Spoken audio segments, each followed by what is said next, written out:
Ya, saat ini saya telah sampai di perkebunan salak di Oma Salak di Kecamatan Turi, Sleman, Yogyakarta. Jadi hari ini saya akan berbincang dan atau menanyakan ya soal perkebunan salak di tempat ini.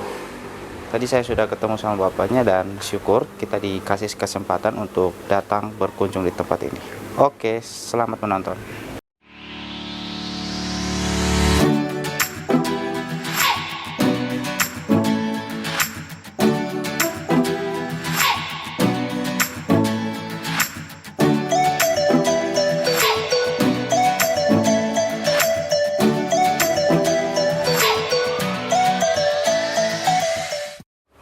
Ya, sekarang saya sudah tiba di tempat di Oma Salak, yaitu perkebunan salak di salah satu kecamatan di Sleman, Yogyakarta. Ini pemandangan dari depan. Di sini tempatnya sejuk ya, jadi cocok untuk perkebunan salak. Nanti kita boleh lihat-lihat tentang perkebunan salak di tempat ini. Baik, saya hari ini bersama salah satu pengurus kebun. Jadi kita boleh berbincang-bincang dengan beliau. Namun sebelumnya saya ingin tahu dengan background salah satu pemilik kebun dan nama pemilik kebun ini siapa. Oke, mohon dipersilakan. Ya, terima kasih. Sebelumnya selamat datang di Oma Salak.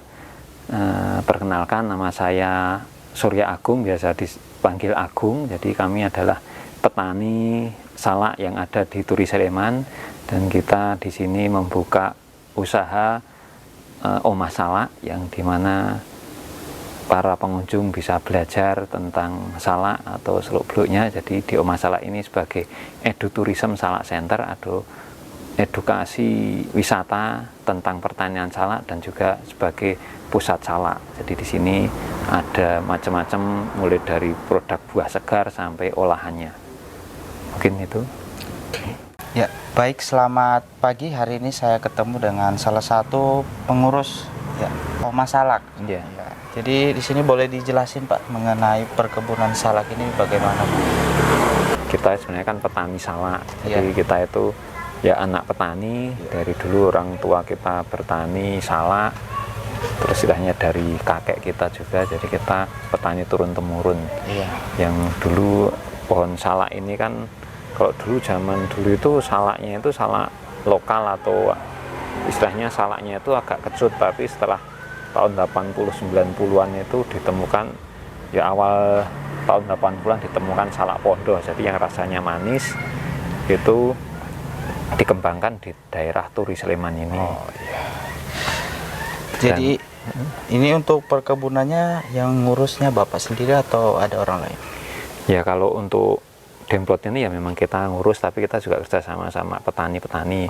Jadi dulu awalnya ya karena kita anak petani, dulu kalau tahun 80-an itu istilahnya tanaman salak ini kan jadi ya primadona lah istilahnya. Kalau dulu harga salak itu tahun 80-90 itu ya 8.000 sampai 10.000, tapi harga beras cuma 700 rupiah. Jadi 1 kilo salak itu bisa untuk beli beras 10-15 kilo.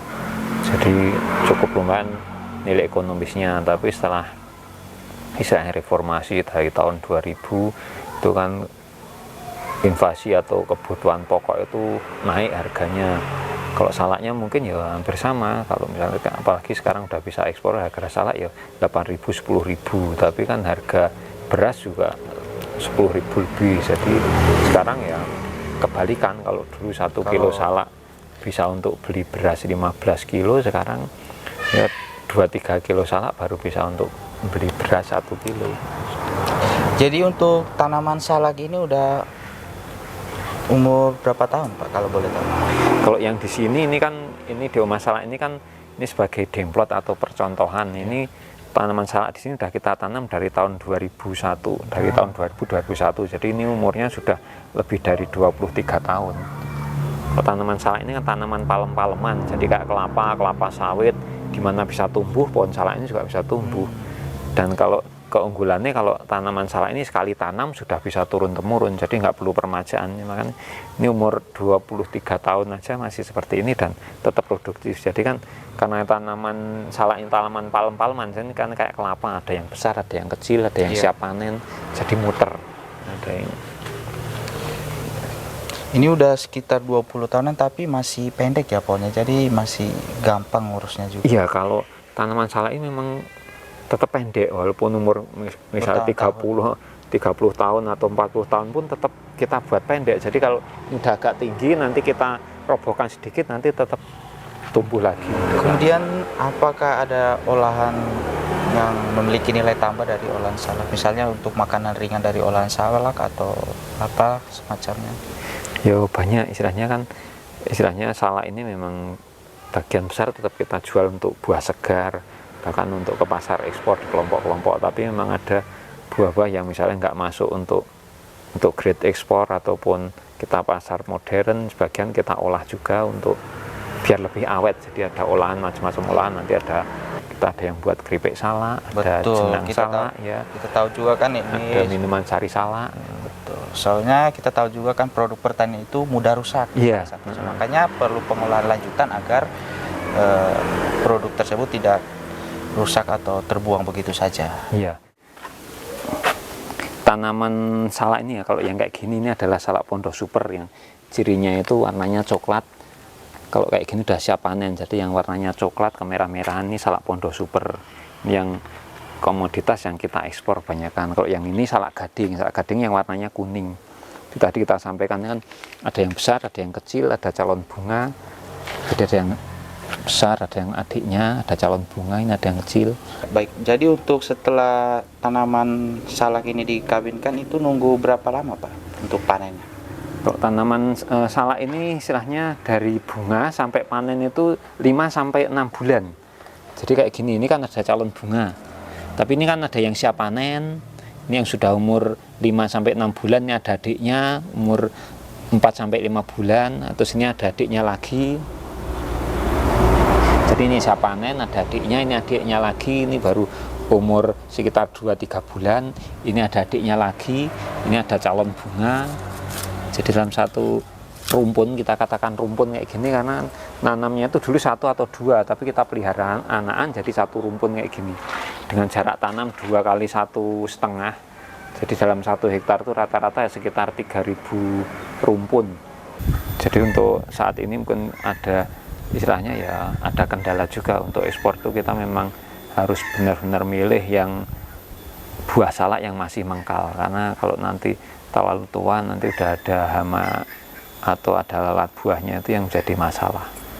Jadi memang kita harus selektif untuk sortase buah salak ini, pasar mana yang akan kita tuju. Jadi di Omah Salak ini selain ada buah segar, kita juga ada macam-macam olahan yang kita kerjasama dengan ibu-ibu wanita tani atau home industry yang diolah oleh para petani. Di sini ada keripik salak. Jadi keripik salak ini adalah buah segar yang langsung kita olah, yang diolah oleh para kelompok tani dengan sistem vakum frying. Jadi tanpa tambahan bahan apapun. Jadi ini dengan vakum frying, ini keripik salak, dan juga ada coklat salak, ada kerupuk salak, ada aneka macam wajik salak, ada dodol salak, ada egg roll salak, dan juga ada minuman sari salak, dan ini juga ada coklat salak. Coklat, jadi ada macam-macam, bahkan ada ini pas habis ada sagon salak juga. Jadi ada aneka macam olahan salak yang ada di Omah Salak. Jadi ini sebagai istilahnya alternatif oleh-oleh untuk buah tangan para pengunjung yang jauh, karena ini lebih awet masa simpannya. Ya, di Omah Salak ini juga selain sebagai tempat percontohan, di sini juga tersedia sarana dan prasarana bagi teman-teman yang ingin datang berkunjung atau datang melakukan kegiatan apa saja. Di sini tersedia juga tempat seperti bangunan untuk pengunjung yang disediakan oleh pengurus kebun. Jadi bisa kita dengarkan penjelasan mengenai paket wisata yang disediakan oleh pihak kebun yang akan dijelaskan oleh Bapak. Ya, Di sini istilahnya pengunjung itu bisa belajar bertani. Istilahnya kita ada paket-paket kunjungan, mulai dari studi wisata, nanti pengunjung itu bisa kita jelaskan tentang cara budidaya, mulai dari cara tanam, perawatan, sampai bahkan sampai pasca panen. Dan juga ada paket cooking class. Jadi cooking class itu nanti pengunjung bisa belajar mengolah olahan salak, dari buah salak menjadi makan, misalnya bakpia salak, minuman sari salak, dan macam-macam aneka olahan. Di samping itu kita juga ada untuk misalnya studi banding, jadi pengelolaan untuk tempat wisata ataupun kelompok-kelompok tani atau dari dinas-dinas, itu juga bisa untuk paket studi banding. Dan juga ada workshop mulai dari tentang agrobisnis pertanian salak dan pertanian yang lainnya. Dan juga kita juga buka resto, jadi untuk reservasi bisa untuk makan siang prasmanan di tengah kebun salak. Dan juga di sini juga ada untuk paket untuk venue, untuk wedding ataupun untuk makrab, dan juga ada macam-macam kegiatan yang bisa dilaksanakan di Omah Salak seperti ini. Baik, sebelumnya untuk tiket masuk itu berapa Pak? Kalau untuk tiket masuk aja kita 10.000, jadi pengunjung bisa masuk, bisa menikmati suasana kebun. Nanti kalau mau metik salak atau mencicipi salak, nanti dihitung misalnya per biji 1.000, atau kalau untuk oleh-oleh nanti ditimbang dengan harganya fluktuatif per kilonya. Mungkin kalau saat ini pas panen raya kita ada misalnya diskon sampai sekilo 5.000, atau mungkin juga rata-rata 8.000 sampai 10.000 kalau untuk per kilonya untuk salak pondoknya. Nanti kalau untuk salak gading itu harganya lebih tinggi, ada salak madu juga lebih tinggi. Dan itu biasanya banyak yang kalau lebih enaknya mungkin kalau sebelum berkunjung, kalau untuk oleh-oleh banyak bisa reservasi atau pemesanan sebelumnya. Nanti jadi saat berkunjung bisa menikmati kebun, nanti oleh-oleh saat pulang udah kita siapkan seperti itu. Oke. Jadi itu ya teman-teman, keuntungan dari salah satu pertanian, keuntungan dari bisnis pertanian ya Pak. Selain pertanian itu kita dapat memanfaatkan hasil daripada perkebunan, selain itu kita dapat merambah ke bisnis-bisnis lain gitu. Jadi kita dapat mengelola hasil itu yang lebih berkelanjutan dan memiliki nilai ekonomis yang lebih sebagai nilai tambah atau nilai penghasilan dari pemilik kebun atau pengurus kebun. Ya, jadi kelompok wanita tani di sini mengolah hasil dari buah salak itu menjadi berbagai jenis produk olahan. Tadi ada wajik salak, ada keripik salak, dan sari minuman salak. Nah, di situ jadi kita perlu salah satu reformasi atau perubahan lah, agar bagaimana ke depannya petani di Indonesia itu bisa sukses dan makmur serta mandiri di bawah kaki sendiri. Jadi ini adalah channel terbaru saya yang saya kembangkan. Jadi di channel ini saya akan fokus membahas tentang produk-produk pertanian. Nah, saya juga sebagai mahasiswa pertanian di kampus Tiper Yogyakarta selaku mahasiswa pertanian jurusan agribisnis. Nah, jadi saya rasa saya bakal eksplor petani-petani serta pertanian yang ada di daerah sini, dan akan melihat bagaimana perkembangan serta strategi mereka dalam menghadapi tantangan serta memanfaatkan peluang yang ada. Baik, terima kasih bagi teman-teman yang telah menonton video ini sampai akhir. Saya kira teman-teman suka dengan video saya. Jangan lupa terus dukung pertanian dan UMKM lokal agar petani-petani bisa maju dan mandiri. Jadi itu dulu video dari saya. Terima kasih. Assalamualaikum warahmatullahi wabarakatuh. Selamat siang. Tabea.